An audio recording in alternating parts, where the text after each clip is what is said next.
Welcome to Brooklyn 45. My first guest will be a young author who is also a mathematician. And New York's 2017 primary elections was a big disappointment. I'm not talking about those who won or lost. I'm talking about the fact that thousands of registered voters just refused to go to the polls. Why is this continuing to happen? Brian Cunningham will be joining me later in this program to discuss this. But first, Tai Abrams is the author of this book, Who Am I? An A to Z Career Guide for Teens. Welcome to Brooklyn 45. Thank you for having me. What is Who Am I about? Who Am I? An A to Z Career Guides for Teens. It's basically a manual for teens at the middle school and high school level to get career ready a lot earlier. We want to see our teens learning about what's available to them and what all the career opportunities are that are out there a lot earlier. So what are some of the career opportunities that you have in this book? So we're talking about big data, we're talking about genomics, we're talking about being an entrepreneur and how that alone could yield limitless opportunities around wealth building and avoiding debt. So politics. A lot of our youth are not aware of the opportunity of joining the political scene. And if we were to get that information to them a little bit earlier, we could groom them so that they could be the leaders that we need. Now, you said that you are preparing our teens for what? A good high school. Yes. That includes charter school as well? Not exactly. A few years ago, I actually got busy with a friend of mine working to get talented, underserved students into New York City's top high schools. And we based that on college readiness rates. Out of about 400 high schools, there are only about 40 schools that do an excellent job of getting our students ready for college. So those would, of course, include the specialized high schools.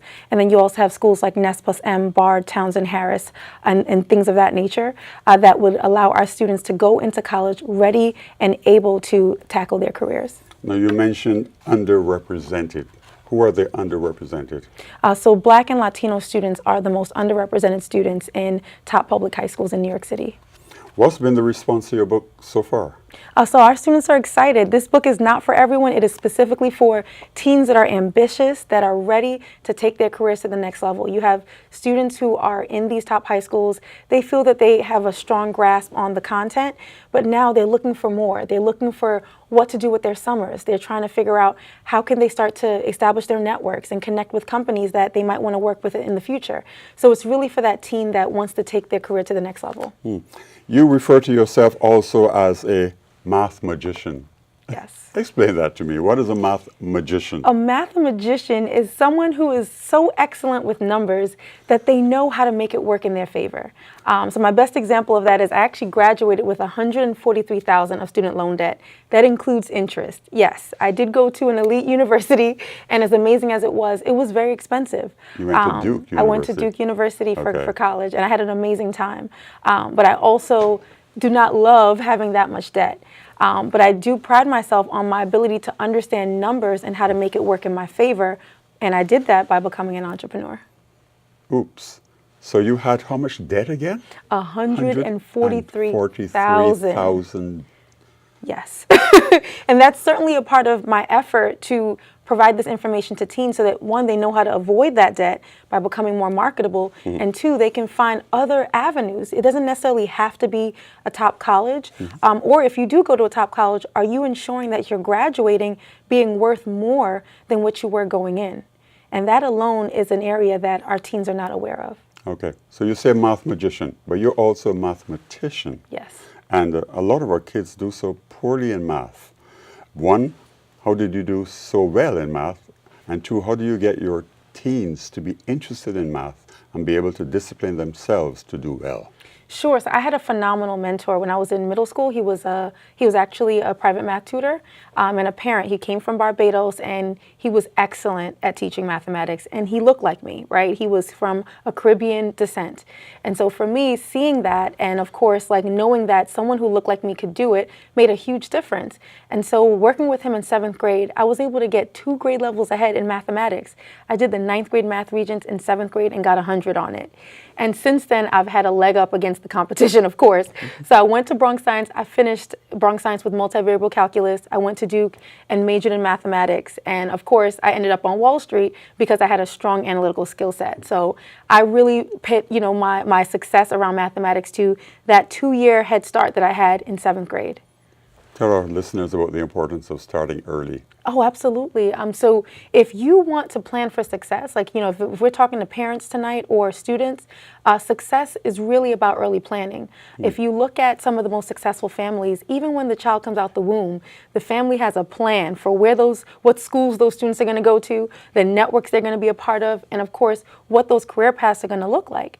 And we recognize that, there are a lot of soft skills that, our students are going to need that a lot of times they don't have. So as a parent, especially if you're a single parent, it's so much more important to actually have these conversations earlier so that the children are ready and that they're getting into elite schools along the way. You mentor your kids as well. Absolutely. And talk about the importance of mentoring. Right. So mentorship is what got me to where I am today. Of course, our first mentors are our parents, but sometimes our parents, they should be our parents, yes. Right?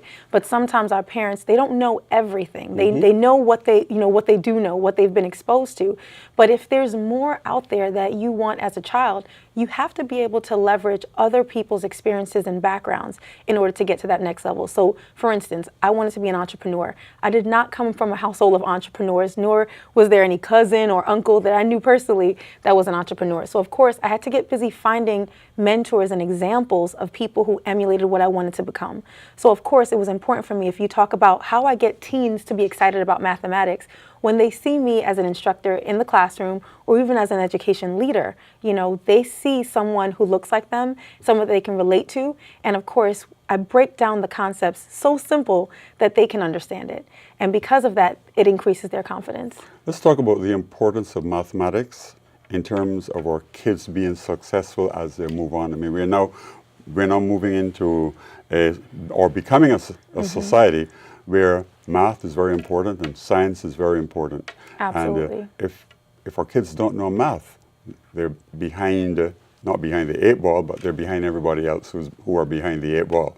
Talk about the importance of mathematics. Absolutely. So I want folks to look at, there was a section in my book where I talk about the 25 most valuable skills to master, and it goes into also, 18 high-paying careers that our children need to know about. And you'll notice a trend that a lot of the most valuable skills have mathematics as a foundational skill set.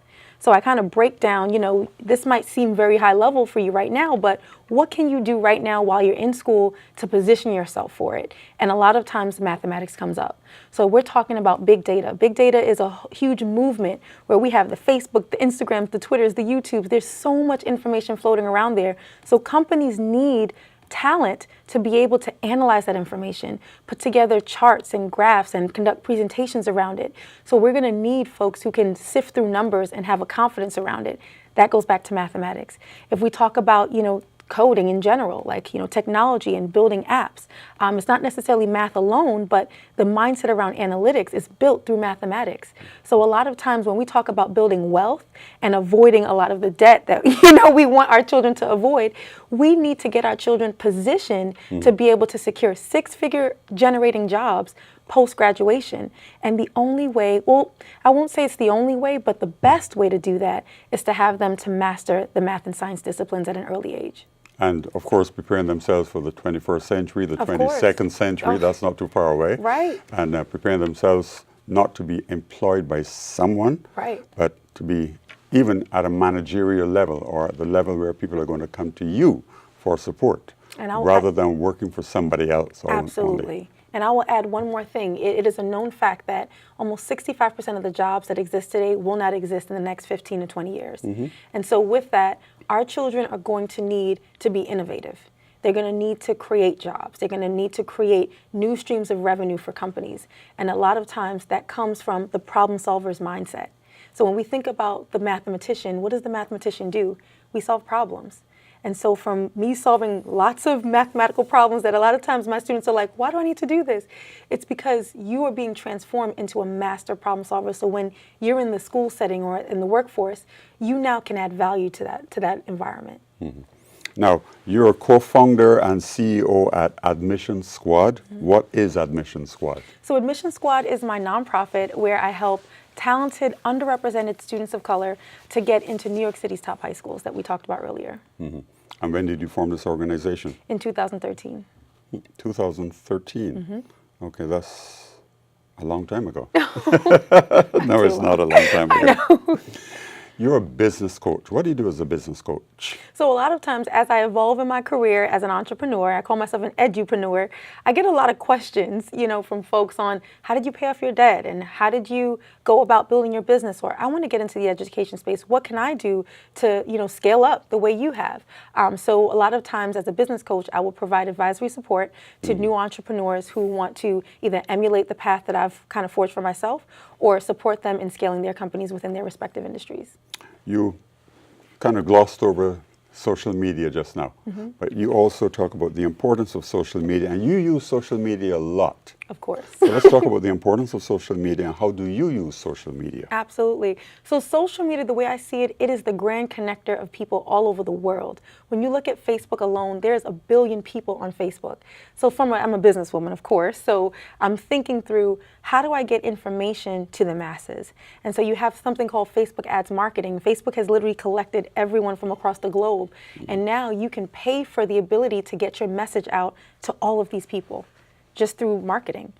So that's one way to leverage Facebook. If you have Instagram, you use something called hashtags where you can create almost affinity groups around specific topics. So let's say I want to establish like a math club or a math competition for who can solve this problem. We can all use the same hashtag and people across the globe can have the same conversation.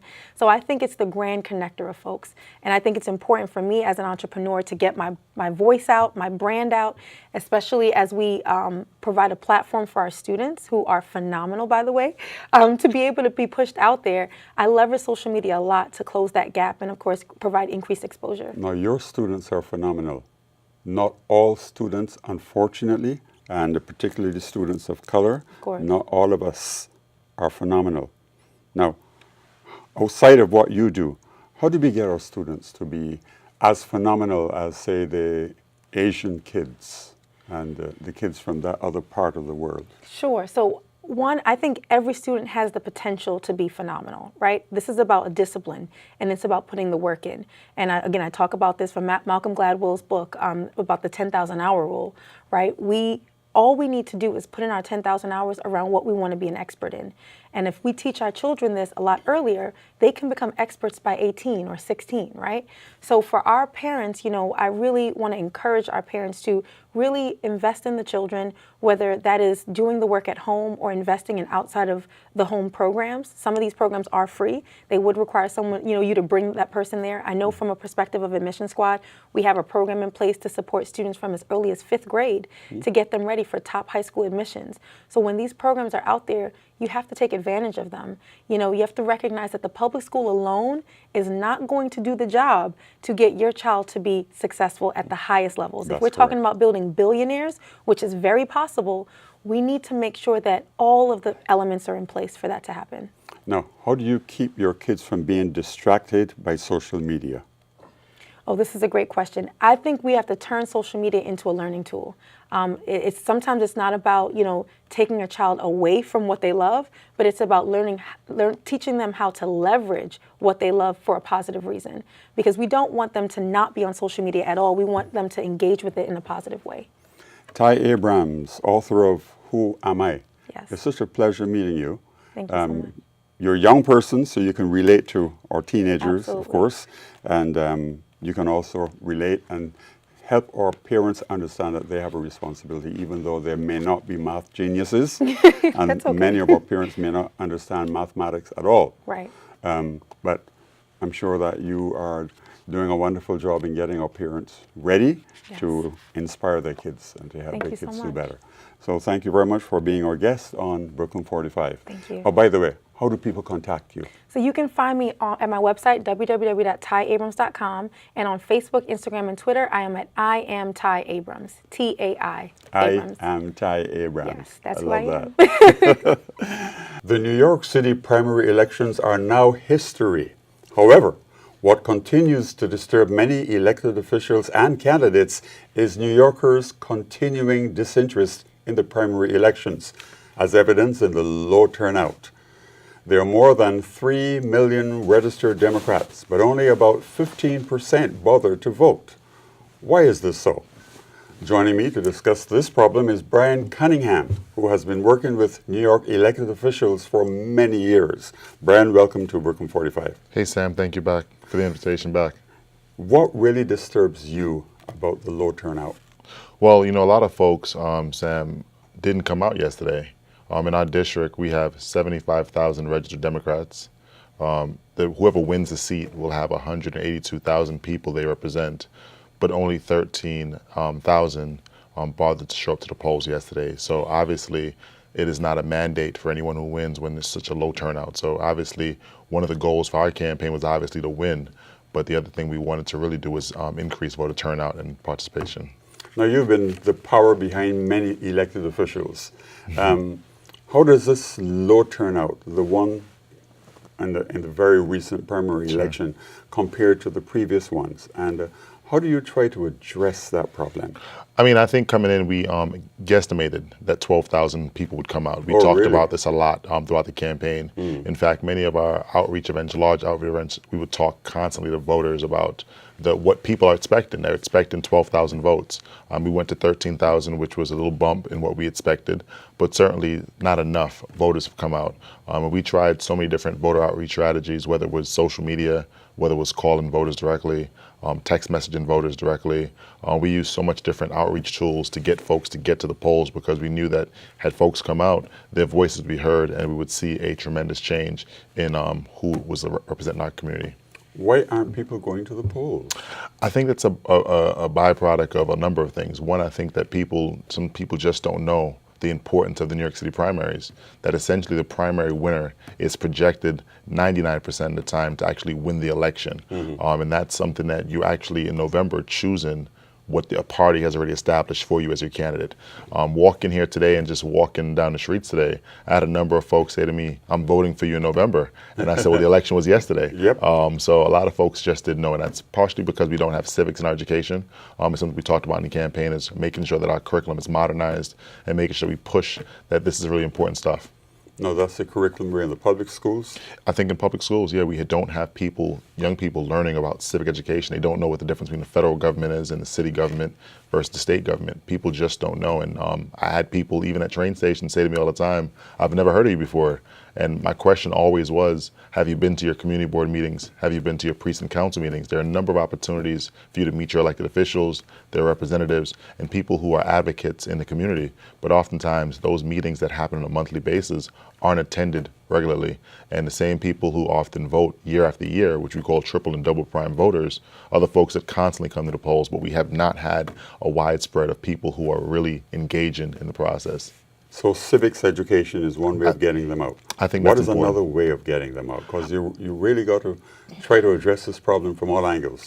Our campaign, I think, did a really good job at doing voter outreach in terms of using social media. We used obviously, the traditional ways of going door to door. We knocked 36,000 doors in this community. We spoke to over 14,000 voters in this district. But I think there needs to be more done in terms of how we engage with even media. I think the presidential elections are a testament to that everyone knows when it's a presidential election, but oftentimes on these local races, people don't get the kind of attention they need in these races. I want to salute the small business community, however. A lot of them put up our flyers and posters in the small businesses, and that was the way that we did it. We had to go door to door, business to business, and talk to voters directly. But in terms of the media's responsibilities, I appreciate you having this conversation today and the conversations we've had previously on the show to engage voters, because a lot of media is expensive to get unpaid media. So anytime there's an opportunity to talk directly to voters is a huge opportunity to get it out that there is a primary coming up. And thank goodness for social media. Thank goodness for social media. What social media did you use a lot? We used Facebook, we used Twitter, we used Instagram. We had our website.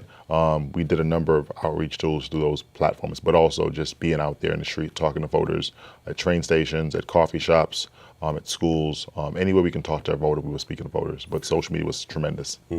Now, those elected officials and those persons who won the primary and perhaps who will win the general election. Perhaps. Perhaps. Why perhaps? Well, I mean, there's an opportunity for folks to come out in November and vote yes. again, right? So I think any time, I think this particular election, particularly in our district, has created some wildfire in people talking about the importance now of elections. We had an incumbent who won the election yesterday with less than 50% of the vote. 60% of the voters yesterday said they wanted change. 30% of those votes came to this campaign. So I think there is still opportunities for a potential third challenge for someone to challenge this incumbent, particularly with those numbers yesterday. So, except that in the next, and I'm talking about across New York City now, yeah. It's not just the Democratic candidate, but they'll be running against Republicans as well. Sure, Republicans, Green Party candidates, Reform Party candidates, Working Families Party candidates. There are a number of candidates who are going to be out there continuing to run between now and November. I think people really have to look at what's happened in this country over the last few months and really figure out whether or not we're going to tweet about this or really actually get to the voting box and actually cast ballots. And my question is, are you going to run again? Am I going to run again? Are you Yes, talking about you November? don't want to talk, yes, or you don't want to talk about that yet. You know, I think we're looking at the numbers again. Again, this campaign, we received close to 4,000 votes. We lost this primary by less than 1,000 votes. There is over 60% of the voters in our district who think that there's time for a change, and it's a sentiment that if we can get that 60% as a coalition, perhaps the third party run is something we're interested in, because we're interested not just in parties, but in values and how to promote those values. And I think this campaign spoke well about the values of making sure we close the housing opportunities for folks, that we create a Medicare for all in New York City, and talked about how do we create after-school programs in our community. I think people really began to resonate with those issues and that message, and I'm not closing the door on that, certainly. We have until Monday to make that decision. I'm sorry? We have until Monday to make that decision final. What needs to be changed in New York City? I think obviously there's some legislation in the state that would increase voter turnout. One of those things is on-day voter registration. I think another thing that's in the pipeline right now in New York State, I think Bobby Carroll is sponsoring a bill to actually open up the primaries. Right now we have partisan primaries. So if you're independent, you actually can't vote until November. So there are a lot of independent voters who are Working Families Party people, Reform Party people, independents in general, and Green Party folks who do not have the luxury of going to the polls in September for a primary and have to choose between who the Democrats have selected and who the Republicans have selected. So definitely interested in seeing that process open up so that we have an open primary in New York State. There's a lot of talk about the amount of money that's spent in primaries. Yeah. Has that been a problem for you? And how important is money? Well, obviously, money is a huge factor in elections. Money is the tool to hire campaign staff. A lot of the people who work on your campaign, it's used to get literature to people's doors. All those papers you see folks handing out, there's literally a dollar value behind each of those papers. And it takes campaign office. There are a number of things that campaign money is spent on. It's not spent on the candidate. So just to be clear, a lot of people see candidates run and raise money and think that the candidate is using that money for personal use. You can't use that money for personal use. It's to advance your campaign. Obviously, paid media is something that some candidates can use. They have a lot more resources, and that obviously helps them advance their message a lot further. But certainly want to thank the city for having a campaign finance system. The system is not perfect. The system does have its cracks in it, but the system does help to level the playing field for candidates like myself who are starting off and trying to make a run for public office. People are not coming out to vote, and that, of course, benefits people who win sometimes, and it's a disadvantage for those who don't win. Yeah. But in terms of who the losers are, talk to me a bit about how New York, the political process, and how New York City is a loser. Yeah. Because people are not coming out to vote. I think New York City loses when we have the same folks going back to office for 10, 15, 20, 30 years. New York City's and elections in general are based a lot off of name recognition. But oftentimes when you look at who represents us, they've represented our communities for a very long time, and there has not been any new ideas brought to the table. One of the things that I'm proud of in the 40th Council District is that we have 3 new assembly members, Rodney Spichat, Bobby Carroll, and Diana Richardson. Their energy in the last 4 years has really revitalized our community in ways that we haven't seen in the previous years. And I think the turnover in terms of having new voices at the table to lead a conversation and bring new ideas forward is very important. So I'm looking forward to seeing more turnover, in the city council, particularly now with term limits being at 2. And a lot of folks who had a third term now being termed out completely in 2021. That is an exciting time for the city, but only exciting if people are paying attention, stay engaged, and are fighting for issues. And how do you get them to pay attention? I mean, we talked a bit about that earlier, but how do you really get them to pay attention? You know, for us, this campaign, in terms of the Democratic primary is over for us. But in terms of re-engaging the 4,000 people who voted for us, I think it's an important tool for us to continue to send emails, continue to encourage people to be involved in civic organizations, continue to use our social media, and continue to put pressure on corporate media to make sure they're covering these stories like you're doing today. Now, Brian Cunningham, it's our time. It's still our time. Okay, and you want people to join your movement, so is your movement continuing? The movement will never stop. I said to people on day one from our first debate, and I'll say it even the day after the election, is that this campaign was a little about getting elected, but providing leadership to the community. So we look forward to continue to be a leader in the community. It's indicative by the fact that today we didn't keep our heads down the day after the primary. We went outside. We spoke to business owners. We thanked people on the street. And there are people who are still genuinely concerned and still asking us, are you running in November? How can we vote for you? How do we stay in touch?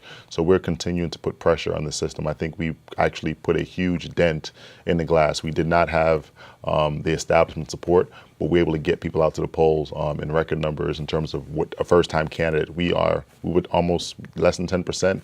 In terms of the difference between myself and the incumbents. I think we're still excited to provide that kind of leadership on the ground. But you had a bit of an advantage anyhow, because you've worked with elected officials and you've made sure that those elected officials understand the ground. Sure. And understand their responsibilities also to the people they represent. I mean, we had enormous opportunities. I've worked for President Obama's My Brother's Keepers Alliance, had an opportunity to serve as a special assistant to Senator Kevin Parker as a chief of staff in the city council, but it doesn't negate the work that you still have to do. And I think being a staffer and being a candidate, I've learned the learning curves of both, and I'm looking forward to continuing to be a civic leader in the community. Brian Cunningham, you heard him. He will continue to be a civic leader in the community. And it's our time. It's still our time. Thank you for being on Brooklyn 45. If you're one of those people who did not vote in the primary election, you have the opportunity to redeem yourself on November 7th. That's when the general election will be. And make sure you get a copy of this book, Who Am I? And that's written by Tai Abrams, and you heard it earlier on this program. You can watch this Brooklyn 45 program on our Brooklyn 45 YouTube channel. And we'd love you to go to our Facebook page, like us, and post your comments. On behalf of our entire Brooklyn 45 production team, thank you for watching our program.